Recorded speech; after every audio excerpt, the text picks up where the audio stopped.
and that's not necessarily like to say like, oh fuck Ryan Blaney, but like also like I mean 2020 Newman was dumped by Ryan. And yeah, sure, it's the last lap of the Daytona 500. You're not going to lift in that scenario.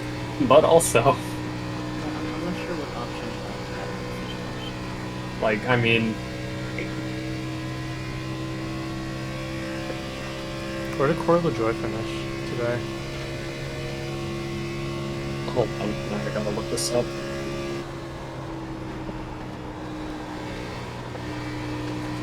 You just heard my wheel snap because I just let go and got my right foot down.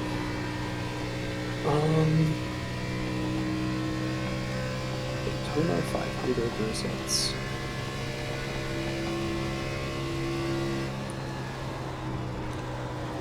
So Stenhouse, Logano, Seabell, Seabusher, Bowman took fifth after all that.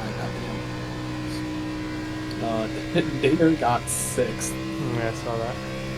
There we go. 67. 0.673. All right, let's take a look at that. So I like to do the run up. This is going to be a first lap, by the way. I like to do the run up on the top, but get up to speed quite quick enough in this car to where you don't need to make it a second lap. And I think that it's maybe potentially slightly better to crawl the first lap and go hard on the second lap, but I don't think the difference is enough for me to recommend the majority of people go for it. So I'm going to do a first lap here. So the entrance of the outlap, or sorry, 3 and 4 of the outlap, I let off pretty much full right as the corner starts turning. And I try to stay as close to the wall as possible. And then I'm just going to wait on it for just a little bit. It's probably like about a second. And then I go to half throttle and make sure that the car doesn't want to come up into the wall. It actually just wants to kind of come down, because I'm not going to drive it around the wall the whole corner. You don't really need to in 3 and 4 to get a run at least. I just kind of mash on the throttle and then I just let the car kind of tell me where it wants to go. So you see that my wheel is kind of just fluctuating between this point. And that's just me managing its looseness, and then the car on its own decides, okay, we're gonna stay about half a lane from the wall. And I'm like, okay, that's fine. Just make sure that if you go too low, the lower that your car takes you, oh, excuse me, that always happens. The lower that your car takes you, it will want to come up on exit. So you might want to keep a little more wheel in it the lower that you go. Okay.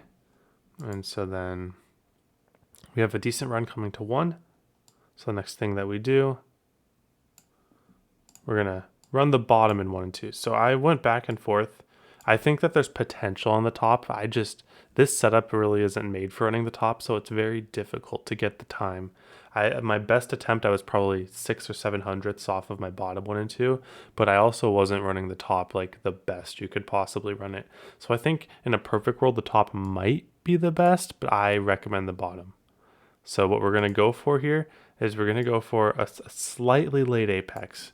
Not too late, not as late as we're going to do 3 and 4, but we're going to do a slightly late apex and make sure to bring it out wide. The wider that we can bring it out while still getting it to the bottom around the time of a normal apex, maybe a little bit later, you're going to be able to carry a lot of speed, and you're not going to get as loose as you were if you went to the bottom early. The earlier you go to the bottom, the more loose you will get, because you're going to have to hold more wheel in it. So if you feel yourself getting to the bottom just a little bit too early, I would recommend maybe just slaying off the gas a little extra longer, because that will be the way that you prevent yourself from getting loose. So I pick up to half throttle and then slowly bring it up as I'm bringing it to the white line. You see that the time here is a little bit different than my previous attempt. My previous attempt, I apexed more right on the apex, and this one I apexed a little late. And you can see that we got a better run off the corner because of our late apex, even if we gave up a little bit in center. And this one was a little bit easier to control too, because like I said, it's not going to get as loose with this angle. So that's my recommendation for 1 and 2. Let's take a look at that one more time in full without pauses. Okay. So we are staying way wide, getting full off the throttle, no brake unless you overdrive the corner. Bring it to partial 2/3-ish throttle, bring it down to the white line late, and then just try to straighten out the throttle and make sure not to slide your rears. and just drive it up to the wall. You don't want to pin it too much off the corner, or else you're going to get loose and lose a lot of momentum. Okay, so now we're going to go to 3 and 4. 3 and 4, we're going to do what I like to just call the Auto Club 3 and 4 line. This is pretty much what every hot lap under the universe will do in California 3 and 4. So late apex, use some brake to get to the bottom, and then throttle up before we get to the white line. That's the key here, because if we throttle up before we get to the white line, we can get the car a little bit loose and it'll help us on our rotation off the corner. Okay, so you see here, I get off the throttle. Actually, I didn't use brake here. I was experimenting with using brake and no brake. With a little bit of brake, you get to the white line perfectly, like super duper easy. You just lose that little bit of speed. So this is a bit tighter of a timing to not use any sort of brake, but I recommend using a little bit of brake if you're having a hard time getting to the bottom, especially this late in the corner. So you see, right now I'm at the white line, and this is about 2/3 of the way through the corner, I would like to say. But notice when I start throttling, so I get full off the throttle, and then when I only get full off the throttle for a moment, and then by the time I'm about a lane from the white line and I make sure that my car wants to drive to the white line, you hear me talking about that a lot, but it's very, very true. You got to let the car dictate what you do, not the other way around. So when I go off the throttle for that little bit, it just gives the car just barely enough time to weight shift to where it wants to go to the white line instead of sliding up. So now that we want to go to the white line, we can pick up the throttle and suddenly the car is still fine. Then we can get our rotation and we can drive the car. Again, we're going to slide this all the way up to the wall so that we don't get loose and we don't slide our rears. And don't be afraid of the wall. It's very close, but yeah, that's what you're going to have to do to squeeze this time out. Of course, you can be a little more cautious and lose a bit of time, but it's probably a few hundredths with this line that you get down this run that you get down the straight. All right, so it's a 40.67. I believe that should be a pretty decent qualifying lap, so let's go to some long run notes. All right, so after running some laps on here, I'll do a little bit of live commentary here. I think that the long run, you're going to want to really be careful on your right front, at least at the beginning of the run. Because what happens is that it's very easy to pick up the throttle early in these cars and get to the bottom early. I don't think the top is going to be particularly viable until the end of the run, but with these cars, this setup, it's very tight to me. So what that means is we're going to want to baby the car as much as possible, pretty much. So for the beginning of the run, if you see some people pushing, I would maybe think about letting them by, because especially in this car, if there's no cautions, you can make that time back up. So you see I'm getting into here, I'm just going to roll it, and then just kind of wait for it to make the apex, and then try to get the car off the turn in a straight line. This might be a little slow for a first lap, but we'll try to keep it pretty realistic, and then I'll do a couple more laps just to show you the same idea. And then here we want to make a late apex, use your brake.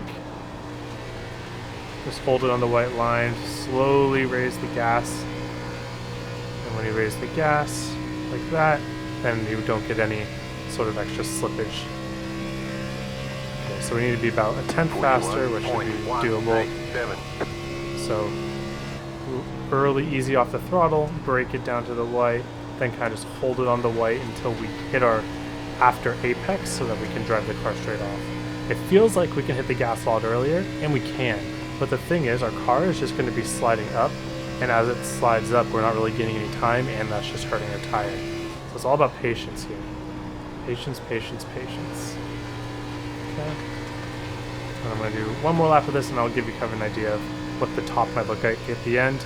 I'm pretty sure that the bottom will be the only line in 3 and 4. I don't think the top works in 3 and 4 ever, but I think it's potentially 1 and 2 can work on long run when you get to that later point in the run, similar to ARCA if you watch the ARCA video on my main channel. So I'm just going to hold at the white line and then gas up to get a straight exit. Not as fast as we could be. I would say that this lap could be 1 to 2 tenths faster, but those laps burn tires. So it's about understanding what situation you're in. If you gotta burn, you gotta burn, but I would venture to think of the pros versus cons.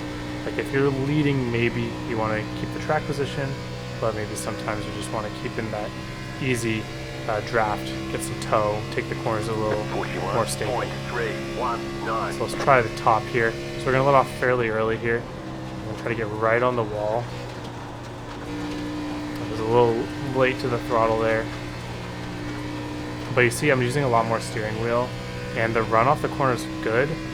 It could be better. We'll try it one more time here, but we're still losing about a tenth to the bottom. I'm going to try the top here just for kicks and giggles.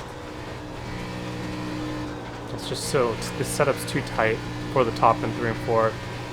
It feels like there's less grip up in 3 and 4 than in 1 and 2, so we get kind of runs like that. They're just non-existent. But we'll try the top of 1 and 2 one more time here. 41.7. I might be able to cook something up here. Let's enter right by the wall. Just kind of get the car rotated. No, it didn't want to.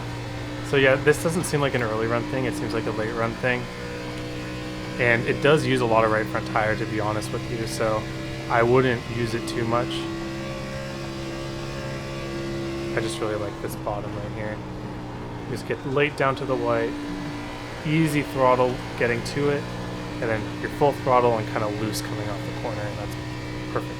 So we'll do one more lap on the bottom, and then we'll call it a day. Did a little run before this, and it was a little right front heavy. That's what got me to kind of understand how much we got to be saving here. So just get it to the bottom, hold it, and then pick it up as we're coming off the corner. And we'll see at this point of the run, the top comes back, but we're still like a tenth up. 3 and 4, same deal. Get to the bottom late, easy off the throttle, gas it down a little bit, easy on, smooth as possible.